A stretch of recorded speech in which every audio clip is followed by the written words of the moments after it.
اعوذ باللہ من الشیطان الرجیم بسم اللہ الرحمن الرحیم وَإِذَا رَأَيْتَ الَّذِينَ يَخُوضُونَ فِي آيَاتِنَا فَأَعْرِضْ عَنْهُمْ حَتَّى يَخُوضُوا فِي حَدِيثٍ غَيْرِهِ وَإِمَّا يُنْسِيَنَّكَ الشَّيْطَانُ فَلَا تَقْعُدْ بَعْدَ الذِّكْرِ مَعَ الْقَوْمِ الظَّالِمِينَ وَمَا عَلَى الَّذِينَ يَتَّقُونَ مِنْ حِسَابِهِمْ مِنْ شَيْءٍ وَلَكِنْ ذِكْرَى لَعَلَّهُمْ يَتَّقُونَ۔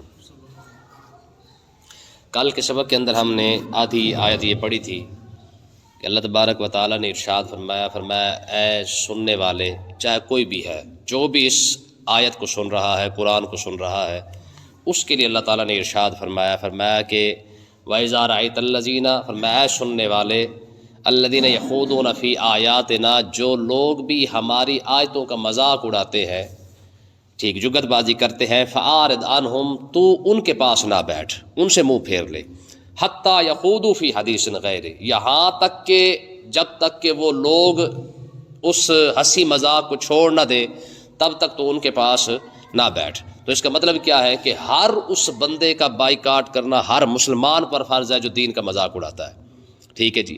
ہماری مجلس کے اندر، ہماری محفل کے اندر اگر کوئی بھی شخص دین کی بات کر کے مذاق کر رہا ہے تو ہر مسلمان پر فرض ہے کہ اسے اسی وقت روکے کہ میاں باقی جس طرح مرضی مذاق کرنی ہے مذاق کر لے، لیکن کم سے کم دین کو آڑ بنا کر مذاق نہ کر۔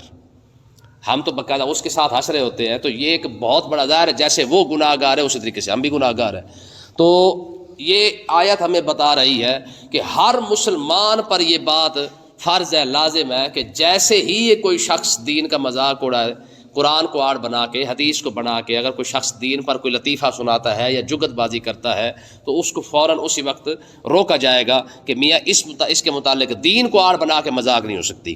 تو آگے اللہ تعالیٰ نے ارشاد فرمایا وَإِمَّا يُنْسِيَنَّكَ الشَّيْطَانُ، اگر شیطان تمہیں بھلا بھی دے یہ بات، کیا کہ یعنی جس کے پاس تم بیٹھے ہو کہ یہ لوگ دین کا مذاق اڑاتے ہیں، اگر تمہیں یہ بات بھول بھی جائے، فرمایا فَلَا تَقْعُدْ بَعْدَ الذِّكْرِ، فرمایا یاد آنے کے بعد فوراً اٹھ جاؤ، پھر بھی نہ بیٹھو۔ یعنی جب تمہیں پتہ چل گیا کہ یہ لوگ دین کا مذاق اڑانے والے ہیں، یہ لوگ لطیفے سناتے ہیں، یہ لوگ جگت بازی کرتے ہیں دین کے اوپر، فرمایا کہ اگر بھول کے بیٹھا تھا تو پھر بھی فوراً اٹھ، فَلَا تَقْعُدْ، کبھی ان کے پاس نہ بیٹھ، مَعَ الْقَوْمِ الظَّالِمِينَ، کیوں؟ وجہ کیا ہے؟ فرمایا یہ ظالم لوگ ہیں جو دین کا مذاق اڑا رہے ہیں، ٹھیک ہے جی۔ اب اندازہ کریں، ہمارا معاشرہ دیکھیں اور اس معاشرے کے اوپر اس آیت کو اٹھا کے دیکھ لیں کہ جیسے ہم اپنے دوستوں کے پاس بیٹھے ہوتے ہیں تب ہماری گفتگو کیا ہوتی ہے، اور اس کے متعلق یہ قرآن کا حکم دیکھیں، فرمایا فَلَا تَقْعُدْ بَعْدَ الذِّكْرِ، فرمایا خبردار جیسے ہی تمہیں یاد آ جائے کہ یار یہ بندہ تو دین کا مذاق اڑاتا ہے تو فوراً کیا کر، فَلَا تَقْعُدْ، فوراً وہاں سے اٹھ، اس کے پاس کبھی نہ بیٹھ، ٹھیک ہے جی۔ تو ہمارے تو لیکچر باقاعدہ اسکولوں کے اندر، کالجوں کے اندر، یونیورسٹیوں کے اندر تو باقاعدہ لیکچر ہی اسی بات پر ہوتے ہیں کہ آج علماء کے ساتھ کیا کرنا ہے اور کیا نہیں ہو رہا ہے، آج مولویوں نے یہ کر دیا اور یہ نہیں کر دیا ہے۔ تو یاد رکھیں جس طریقے سے مثال کے طور پر آپ کسی عمارت کا مذاق اڑائے نا، یہ صحیح نہیں بنی ہے۔ حقیقت یہ ہے کہ ہم عمارت کا مذاق نہیں اڑاتے، ہم عمارت بنانے والے کا مذاق اڑاتے ہیں۔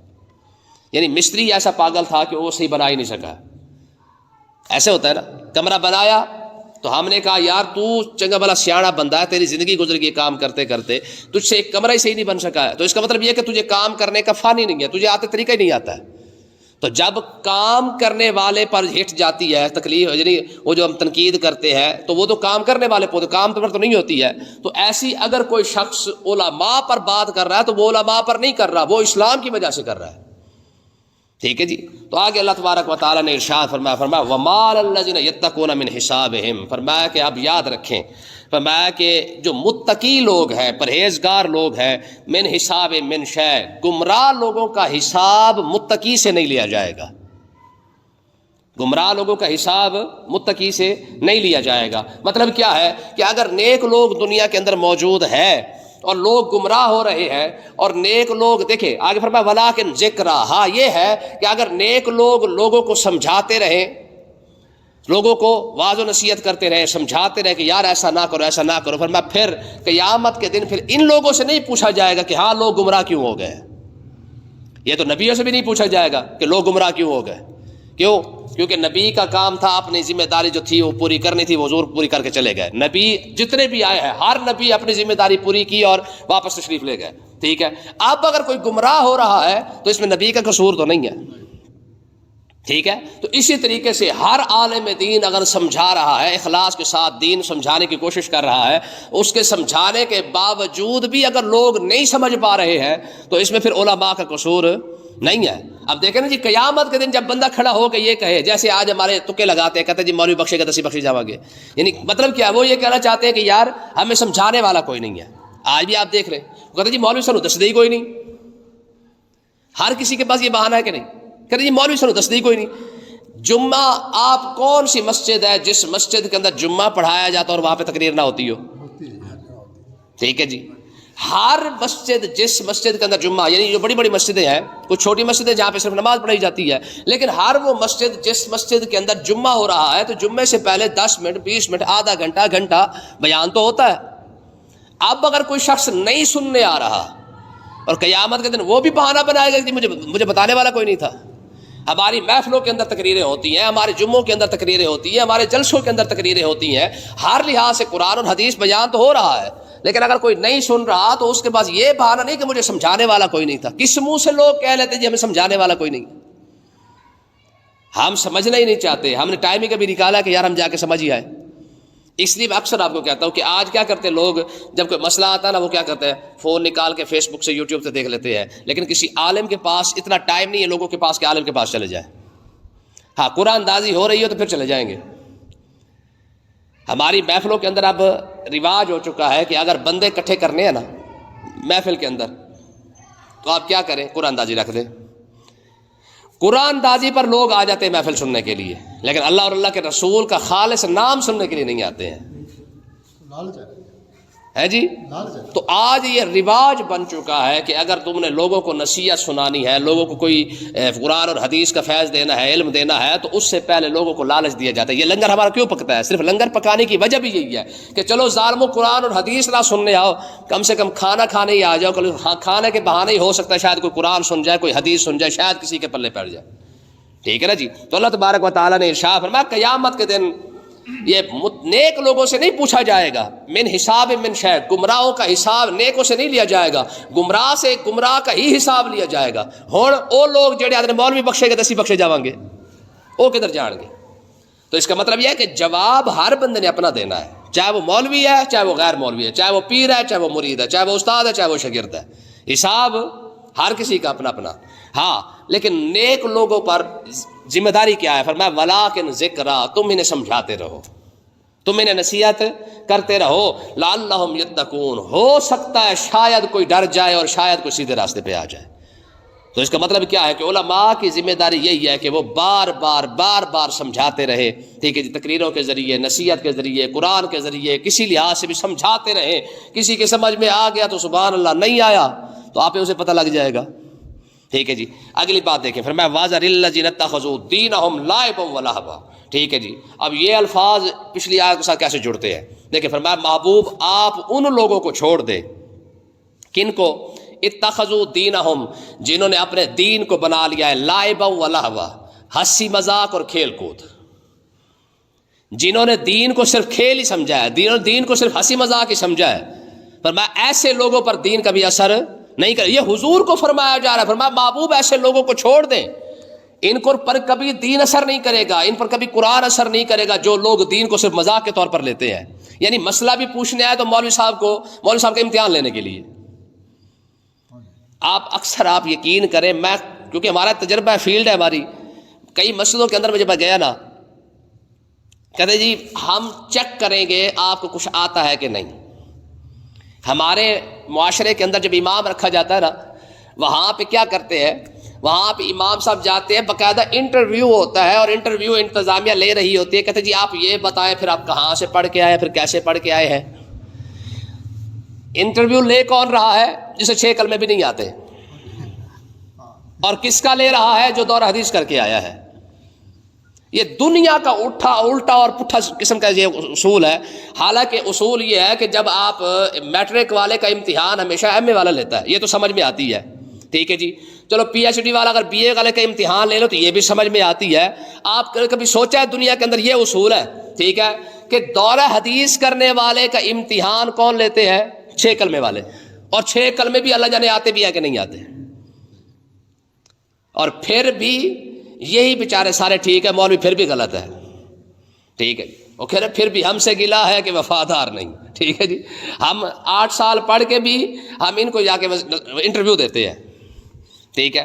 تو اللہ تبارک و تعالیٰ نے ارشاد فرمایا بابو وَذَرِ الَّذِينَ اتَّخَذُوا دِينَهُمْ لَعِبًا وَلَهْوًا، فرمایا ایسے لوگوں پر قرآن اثر نہیں کرتا، ایسے لوگوں پر آپ کا فرمان اثر نہیں کرے گا۔ کون؟ فرمایا دینہم لعبا ولہوا، جنہوں نے دین کو بس ہنسی مذاق سمجھا، دین کو سیریس لیا ہی نہیں، کبھی دین کے متعلق غور ہی نہیں کیا کہ یار اس کے متعلق ہم سے پوچھا جائے گا۔ آپ جائے کسی سے پوچھ کے دیکھیں، کوئی بندہ دین کو سیریس نہیں لیتا ہے کوئی بندہ؟ اگر ہم نے دین کو سیریس لیا ہوتا تو ہمارے یہ حالات کب ہوتے ہی حالات، اگر ہمارے اندر یہ احساس پیدا ہو جاتا کہ یار رب نے ہم سے پوچھنا ہے، میاں ہم سے پوچھا جائے گا کہ آپ بتا کیا کرتا رہا ہے، تو شاید ہماری مسجد ویران نہ ہوتی، شاید ہمارا معاشرہ برباد نہ ہوتا، ٹھیک ہے جی۔ تو اللہ تبارک و تعالیٰ نے ارشاد فرمایا دین کو انہوں نے ہنسی مذاق سمجھا کیوں ہے، اس کا جواب بھی آگے دیا، فرمایا وغرتہم الحیات الدنیا، فرمایا دین کو اس لیے ہنسی مذاق انہوں نے سمجھا ہے، وغرتہم الحیات الدنیا، دنیا کی زندگی نے انہیں دھوکہ دیا ہے، ان کے ساتھ فریب ہو گیا ہے، دھوکہ ہو گیا ان کے ساتھ، کیوں؟ کیونکہ دنیا کی زندگی نے ان کو دھوکہ دیا ہے، ٹھیک ہے جی۔ کہیں سے جیت کے آ گیا تو خمار ہی چڑھ گیا کہ ہم نے تو شاید کبھی ہارنا ہی نہیں ہے، جوانی مل گئی تو دھوکہ فراڈ کے اندر کھڑا ہے کہ ہم نے تو بوڑھا ہونا ہی کوئی نہیں ہے، پیسے آ گیا تو دھوکہ ہو گیا کہ جناب ہم نے تو کبھی غریب ہونا ہی نہیں ہے، ٹھیک ہے جی۔ تو یہ دھوکہ زندگی جو فراڈ کرتی ہے ان کے ساتھ، فرمایا محبوب آپ ان کو نہ سمجھائیں، ان کو دین سمجھ نہیں آنا، کیوں؟ کیونکہ زندگی ان کو دھوکہ دے چکی ہے، دنیا کی محبت ان پر غالب آ چکی ہے، یہ سمجھتے ہیں کہ ہم نے کبھی بوڑھا نہیں ہونا، ہم نے کبھی ہارنا نہیں، ہم نے کبھی مرنا نہیں ہے۔ آپ یقین کریں لوگ یہ سمجھتے ہیں، میں اکثر یہ الفاظ کہتا ہوں کہ ہم سمجھتے ہیں شاید یہ جو مرنے والے نے یہ بے وقوف ہے، یہ کمزور لوگ تھے، ہمیں تو کچھ نہیں ہوتا، ٹھیک ہے جی۔ دارا رہا نہ جم نہ سکندر سا بادشاہ، تخت زمین پہ سینکڑوں آئے چلے گئے، ٹھیک ہے جی۔ ہم سمجھتے ہیں یہ جو مر رہا ہے نا یہ بیچارہ ویلا تھا شیطان کر کے مر گیا ہے، ٹھیک ہے جی، ہمیں تو کچھ نہیں ہوا، ہم تو ٹھیک ٹھاک لگے پھرتے ہیں۔ تو یہ دھوکہ، یہ فراڈ ہے جو اللہ تبارک و تعالیٰ نے فرمایا یہ فراڈ ہے جو ان کے ساتھ ہوا ہے، اور یہی وجہ ہے کہ یہ دین کو کبھی سیریس نہیں لیتے۔ اگر دنیا کی زندگی کی حقیقت بندے کو سمجھ آ جائے، بندہ دین کے علاوہ کچھ سوچے بھی نہ، اگر سمجھ آئے، صحیح شرط یہی ہے، جس کو دین سمجھ آیا نا، جن کو دنیا کی حقیقت سمجھ آ گئی ہے۔ آقا علیہ الصلوۃ والسلام معراج کی رات تشریف لے کے جا رہے تھے نا، تو حضور راستے میں تھے، ابھی مسجد اقصیٰ کی طرف جا ہی رہے تھے، تو آقا علیہ الصلوۃ والسلام کے سامنے ایک عورت نہ بن سنور کے آ گئی، بوڑھی عورت بن سنور کے آ گئی، ٹھیک ہے جی۔ تو آقا علیہ الصلوۃ والسلام نے اس بوڑھی عورت کو دیکھ کے فرمایا میں تجھے طلاق دیتا ہوں، طلاق دیتا ہوں، طلاق دیتا ہوں۔ تو حضرت ٹھیک ہے جی، بعد میں آقا علیہ الصلوۃ والسلام نے خود اس کی وضاحت کی، فرمایا تم جانتے ہو وہ کیا تھی؟ وہ جو بوڑھی عورت جو بن سنور کے میرے سامنے آئی تھی، عرض کی کہ حضور وہ کیا تھی؟ آپ نے فرمایا وہ دنیا تھی جو بن ٹھن کے میرے سامنے آئی تھی۔ وہ کیا تھی؟ وہ دنیا ہی تھی جو میرے سامنے بن کے آئی تھی۔ میں نے اسے کہا تجھے میں 3 طلاقیں دیتا ہوں جس کے اندر رجوع ہی کوئی نہیں ہے۔ مولا علی رضی اللہ تعالیٰ نے جب خلافت پہ متمکن ہوئے نا، تخت پہ بیٹھے، جب امیر المومنین بنے، ٹھیک ہے نا جی، تو آپ رو پڑے، غالباً مولا علی تھے میرا خیال ہے، تو آپ رو پڑے، تو لوگوں نے پوچھا، کہا مولا علی کو عرض کی حضور آپ رو کیوں رہے ہو؟ فرمایا کہ ہم سے جو اچھے تھے وہ بھی دنیا سے چلے گئے، اور آج دنیا میرے سامنے بن کے کھڑی ہے، پتہ نہیں میرا کیا بنے گا۔ یہ وہ لوگ، ٹھیک ہے جی، فرمایا دنیا میرے سامنے بن ٹھن کے کھڑی ہے، میں کیا کروں گا، ٹھیک ہے جی۔ تو آگے دیکھیں، فرمایا وذکر بہ ان تبصر نفس بما کسبت، اے محبوب آپ انہیں نصیحت کرتے رہے، انہیں عقل نہیں آئے گی، انہیں سمجھ نہیں آئے گی، لیکن پھر بھی نصیحت۔ تو یہ اس بات کا بھی جواب مل گیا کہ یہ جو ہم کہتے ہیں نا کہ یار ایک بار سمجھا دے فرض ادا ہو گیا، تو فرمایا ایک بار سمجھانے سے فرض ادا نہیں ہوتا ہے۔ وذکر بہ، محبوب آپ انہیں بار بار نصیحت کرتے رہے، آپ انہیں سمجھاتے رہے، کل کو قیامت کے دن کھڑے ہو کے یہ نہ کہے کہ محبوب خدا نے تو ہمیں سمجھایا نہیں تھا، صرف ایک بار ہی تو بتایا تھا۔ یہی وجہ ہے کہ آقا علیہ الصلوۃ والسلام ہر جمعے خطبہ ارشاد فرمایا کرتے، ٹھیک ہے جی، کھجور کے ساتھ ٹیک لگاتے اور ہر جمعے حضور خطبہ ارشاد فرماتے، اور جگہ جگہ پہ حضور خطبہ ارشاد فرماتے، جہاں 4 بندے بیٹھتے حضور خطبہ ارشاد فرماتے۔ کیوں؟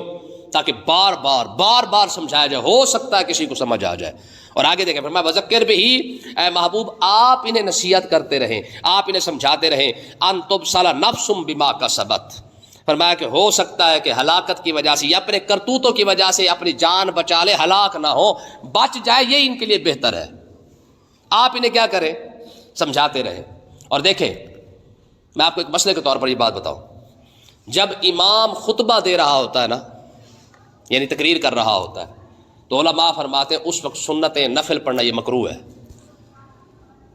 کیا ہے؟ مکروہ ہے، ناپسندیدہ ہے. ٹھیک ہے جی. وجہ کیا ہے؟ وجہ یہ ہے کہ امام اس وقت جو تمہیں سمجھانا چاہ رہا ہے اس کو غور سے بیٹھ کے سن، ہو سکتا ہے تیرے پلے کوئی بات پڑ جائے. یہاں پہ کیا ہوتا ہے، یہاں پہ ہم تقریر کر رہے ہوتے ہیں، مارکا سنتے پڑھ رہے ہوتے ہیں. وجہ کیا ہوتا ہے؟ جان چھڑوانی ہوتی ہے کہ چل یار خیر ہے، ہونے ایک بار پڑھ لیے پھر بیٹھے رہیں گے. حالانکہ جمعے کے بعد بھی تو ہم نے اپنا تقریر کے بعد تو ہم سنتوں کا ٹائم رکھا ہوا ہے ہم نے، تو ہر مسجد کے اندر ٹائم ہوتا ہے. لیکن لوگ کیا کرتے ہیں، پہلے جان چھڑواتے ہیں کہ چل یار ایک بار پڑھ لے پھر بیٹھے رہیں گے، پھر نماز پڑھ کے نکل جائیں گے. تو پھر بھی بات وہی آ گئی کہ ہم نے کبھی دین کو سیریس نہیں لیا ہے. ٹھیک ہے نا جی. تو اللہ تبارک و تعالیٰ نے ارشاد فرمایا محبوب آپ انہیں سمجھاتے رہیں، ہو سکتا ہے شاید ہلاکت سے بچ جائے. لیس لہا من دون اللہ ولی ولا شفیع. پھر وجہ کیا ہے؟ فرمایا قیامت کے دن تو انہیں کوئی مددگار بھی نہیں ملے گا، سفارشی بھی نہیں ملے گا. قیامت کے دن یہ ڈھونڈیں گے، شاید کاش کوئی ایسا بندہ ہوتا جو آج ہماری سفارش کر دیتا، کاش کسی ایسے بندے کے ساتھ ہم نے بنا کے رکھی ہوتی، کسی ایسے بندے کے پاس بیٹھے ہوتے، کوئی ایک عمل تو ہمارے پلے ایسا ہوتا کہ ہم رب کی بارگاہ میں پیش کر دیتے کہ پروردگارہ تیری مہربانی اسی وجہ سے ہی بخش دے. لیکن قیامت کے دن ان کے پاس کچھ بھی. اگر دیکھے الفاظ دیکھے، فرمایا وَإِن تَعْدِلْ كُلَّ عَدْلٍ، فرمایا کہ جتنا مرضی اپنا معاوضہ دینا چاہیں گے لا يُؤْخَذُ مِنْهَا. فرمایا قیامت کے دن پھر ان سے کچھ لیا. جب بندہ کہے گا نا کہ پروردگار میرا پیسہ بھی لے لے، کوٹھیاں بھی لے لے، اور ڈیفینس کینٹ اور ماڈل ٹاؤن کے پلاٹ بھی ساتھ لے لے، سارا کچھ چھوڑ، میری بیوی بچے بھی لے لے، لا یؤخذ منہا. فرمایا اس دن ٹھیک ہے. آپ دیکھیں نا یہ الفاظ تو واضح طور پر موجود ہے. فرمایا کہ اب آج لوگوں کے پاس ٹائم نہیں نا. ٹھیک ہے جی. فرمایا قیامت کے دن یہی بندے کھڑے ہو کے کہیں گے کہ من ولی ولا شفیع، شاید کوئی ایک آدھا بندہ ہی مل جاتا جو ہماری سفارش ہی کم سے کم جا کے کر دیتا. ٹھیک ہے جی. لیکن فرمایا نہ تمہیں سفارشی ملے گا، نہ اس دن تمہارا پیسہ کام آئے گا. وَإِن تَعْدِلْ كُلَّ عَدْلٍ، فرمایا جتنا مرضی تم معاوضہ دینا چاہو لا يُؤْخَذُ مِنْهَا. ٹھیک ہے جی. اس دن کوئی معاوضہ، یوم لا ينفع مال ولا بنون الا من اتى الله بقلب سلیم، یہ قرآن مجید کی آیت ہے. فرمایا اس دن یوم لا ينفع مال، فرمایا اس دن نہ تمہارا مال تمہارے کام آنا ہے، ولا بنون، نہ پتر کام آنے ہیں، بیٹے کام آنے ہیں. ہے جی. بندے کو مار تو دو چیزوں پہ ہوتا ہے، یا پیسے پہ ہوتا ہے یا اولاد پہ ہوتا ہے کہ جی میرے 5-7 پتر ہیں جناب اللہ، یہاں کر دیں گے وہاں کر دیں گے، میرے پاس اتنا پیسہ ہے میں جس کو چاہوں خرید سکتا ہوں. تو خرید لے، جج خرید لے، تھانے خرید لے، فوج خرید لے، پولیس خرید لے، ایجنسیاں خرید، سب کچھ خرید. لیکن آگے جا کے تیرے پیسے کا کیا بنے گا؟ آگے نہ ایجنسیاں بکنے والی ہیں، یہ جو کاندھوں پہ ایجنسیاں بیٹھی ہیں یہ تو بکتی بھی نہیں ہے. کرامن کاتبین، یہ بھی تو ایجنسی ہے نا، خفیہ طور پہ سارا کو لکھا جا رہا ہے نا. ایجنسیاں کیا کرتے ہیں؟ خفیہ طور پہ سارا کام کرتی ہیں. تو فرمایا یہ جو تمہاری ایجنسیاں ہیں یہ بک جاتی ہوں گی، رب کی ایجنسیاں نہیں بکتی ہیں. ہاں، یہ جو کاندھوں پر اس نے 2 ایجنسی بٹھائے نا، 2 ایجنسی کے بندے فرشتے، میں یہ ایجنسی نہیں بکتی. ہاں، پھر اس کے کیا ہوگا؟ فرمایا اولئک الذین ابسلوا بما کسبوا، فرمایا یہی وہ لوگ ہیں جنہوں نے اپنے کرتوتوں کی وجہ سے اپنے آپ کو ہلاک کیا ہے. کسی نے دوسرے نے ان کو ہلاک نہیں کیا. آج کہتا ہے جی فلانے کی وجہ تو انج ہو گیا، فلانے کی وجہ تو انج ہو گیا. فرمایا نہ، میں قیامت کے دن کوئی بندہ یہ بہانہ نہیں بنا سکے گا جی میں نے تو کسی اور کی وجہ سے ایسا کیا ہے. تو اللہ تبارک و تعالیٰ فرمائے گا، فرمایا تجھے میں نے عقل نہیں دی تھی، تجھے شعور نہیں دیا تھا، تجھے سارا کچھ تھا، تب تیری عقل موت کہاں گئی تھی؟ تب تجھے سمجھ کیوں نہیں آئی ہے؟ تجھے دنیا داری کا سارا گھاٹا پتہ چل جاتا ہے، دنیا داری کا سارا فائدہ بھی سمجھ آ جاتا ہے، صرف دین تیرا کسی اور کی وجہ سے رہ گیا تھا. یار کس انداز کے ساتھ سمجھایا جاتا ہے، کس خوبصورتی کے ساتھ قرآن سمجھاتا ہے ہمیں. میں تمہیں سارے گھاٹے سمجھ آتے تھے. ٹھیک ہے جی. تجھے کاروبار بھی سمجھ آتا تھا کہ میں نے گھاٹا نہیں کرنا ہے، تجھے نفع بھی سمجھ آتا تھا، تجھے تعلق بھی سمجھ آتا تھا، وہ تو نے سارے سوچ سمجھ کے رکھے تھے. صرف واحد دین ہی تھا جو کسی اور کے کھاتے میں تو نے رکھ دیا کہ میں تو فلانے کی وجہ تو رہ گیا. میں نہ، اولئک الذین ابسلوا بما کسبوا، میں یہی وہ لوگ ہیں بما کسبوا، اپنے کرتوتوں کی وجہ سے انہوں نے اپنے آپ کو ہلاک کیا ہے. پھر ہوگا کیا ان کے ساتھ؟ میں لہم شراب من حمیم، میں قیامت کے دن انہیں پھر کھولتا ہوا پانی پلایا جائے گا. تب کوئی بہانہ نہیں چلے گا. آج بندہ لاکھ بہانے بنا لے جی میں فلانے کی وجہ سے میں نے ایسا کیا ہے. فرمایا نہ، قیامت کے دن یہ بہانہ نہیں چلنا کہ کسی اور کی وجہ سے میں رہ گیا ہوں. میں اس دن کیا ہوگا؟ لہم شراب من حمیم، میں قیامت کے دن اگر پیاس بھی لگے گی یا جہنم کے اندر پیاس لگے گی تو وہاں پہ ڈرنک نہیں چلیں گے، وہاں پہ نہ کوکا کولا، نہ پیپسی، نہ وہاں پہ گورمے، نہ وہاں پہ کوئی شے چلنی ہے. وہاں پہ کیا ہوگا؟ لہم شراب من حمیم، فرمایا کھولتا ہوا پانی پلائیں گے. ٹھیک ہے جی. اب وہاں پہ کولڈ ڈرنک نہیں ہوگی. اور آگے کیا ہوگا؟ فرمایا صرف ایک تو کھولتا ہوا پانی ہوگا، اور دوسرا وعذاب علیم، اور دردناک عذاب بھی ساتھ دیں گے. بندے کو عذاب بھی دیا جا رہا ہوگا جب پیاس لگے گی. دیکھیں نا جی، ہم جب آگ کے اوپر بیٹھے ہوتے ہیں سردیوں کے موسم میں، اگر زیادہ دیر آگ آپ جب لیتے تاپنا شروع کر دیں تو کیا ہوتا ہے کہ بندے کو گرمی لگتی ہے، تو گرمی کی وجہ سے پیاس بھی ساتھ لگتی ہے. یا دھوپ میں بیٹھے ہو تو کیا ہوتا ہے، گرمی میں ہوتے ہیں ہم کام کر رہے ہیں تو کیا ہوتا ہے، سب سے زیادہ ہمیں گرمی کے بعد جو چیز محسوس ہوتی ہے وہ پیاس ہوتی ہے. فرمایا جب جہنم کی آگ اس کو لگے گی نا تو اس وقت کیا ہوگا، تب یہ اس گرمائش کی وجہ سے جب انسان پانی بھی مانگے گا تو ہم اسے پانی جو پلائیں گے وہ کون سا ہوگا، شراب حمیم ہوگا، یعنی کھولتا ہوا پانی ہوگا. تب کیا بنے گا، وعذاب علیم، دردناک عذاب بھی ہوگا. بما کانوا یکفرون، وجہ صرف اور صرف یہی ہے کہ جب ہماری آیتیں پڑھی جاتی تو لوگ انکار کرتے رہے، لوگ ہنسی مذاق کرتے رہے، لوگوں نے دین کو سیریس ہی نہ لیا. تو فرمایا قیامت کا دن آئے گا ان کے ساتھ جو کچھ ہونا پھر وہ خود دیکھ لیں گے. اللہ تعالیٰ سمجھنے کی توفیق عطا فرمائے.